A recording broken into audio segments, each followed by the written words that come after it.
Hi. Creating sales order from a sales rate contract is very fast in simpliRP ERP. In sales order processing, go to list of rate contract.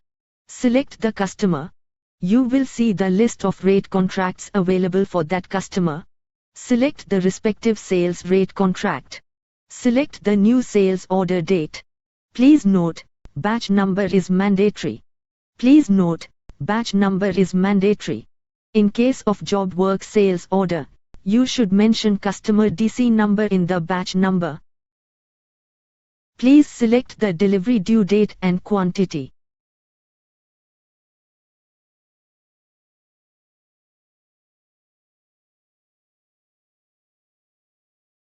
Click Create SO.